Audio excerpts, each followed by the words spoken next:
Now you might think that having less of something isn't necessarily a good thing, but in this case you could be wrong. You see, the car we have here is the Aston Martin DB11 V12, and that's got a 5.2 litre twin turbocharged engine.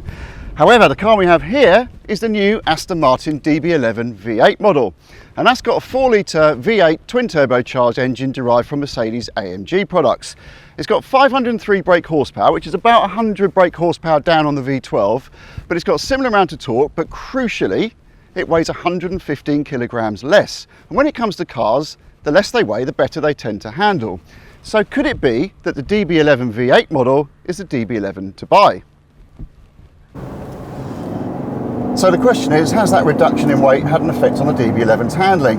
And the answer is absolutely it has. Now the nose feels much lighter, and when you turn into a corner, you can feel that as the car feels more nimble. It wants to respond much quicker to your inputs. And the steering, they've changed the weighting slightly, so it's actually got a little bit heavier, but that's good because it gives you a bit more feedback so you can gauge what those front wheels are doing. The thing is though, this is still a rear-wheel drive car, and you do need to be a bit careful. It's got less power than the V12, but the weather's changed, it's now raining, and on the way out of corners you need to be a little bit judicious with the throttle, because with 503 brake horsepower going through those rear wheels and limited traction, it just wants to swap ends on you if you just give it too much gas. And there's so much torque from this engine low down that all that kind of performance comes in a big rush, and it's very easy to overwhelm the rear tyres. And oh boy, this engine does sound good.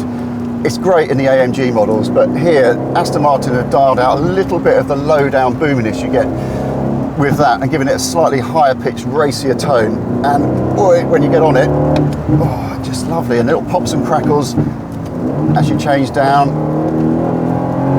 And it's actually more involving than the V12 engine in some ways. It feels more like a driver's car, whereas the V12 is more that kind of grand tourer, smooth, long distance machine.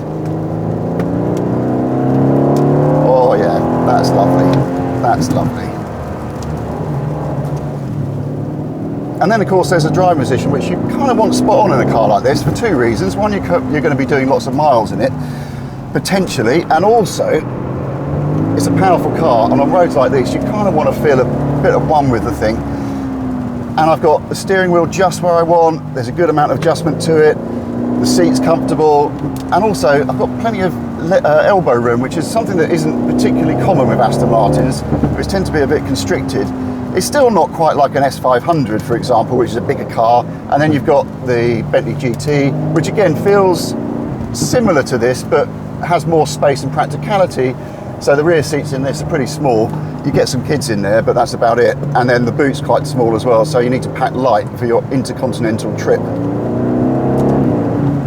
It does feel very well appointed in here as well. So typical Aston Martin, we've got lots of leather everywhere. It's a bit of a vibrant colour in this one, this rather leery purple, but the stitching is all beautiful. We've got carbon fibre trim on the doors, but you can have that replaced with wood veneers of your choice.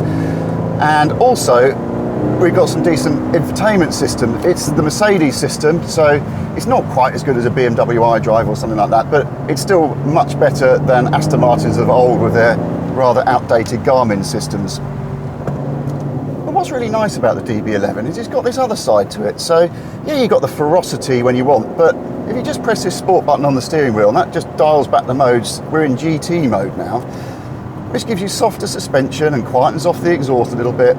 And now it's a car that you sit there and think, well, I could do several hundred miles driving through Europe and enjoy this, be comfortable, and get out feeling quite refreshed at the end of it. So the question we wanted answering at the start was, is the V8 the best DB11 you can buy? No doubt about it, yes. It's so much more engaging to drive than the V12. However, is the DB11 V8 the best GT car you can buy? Well, that depends on whether you want something with a luxury or sporting feel. For wafting along, the Mercedes S500 Coupe still rules the roost. But if you prefer to pick the Alpine route just for kicks and giggles, then the DB11 is the one to make you smile.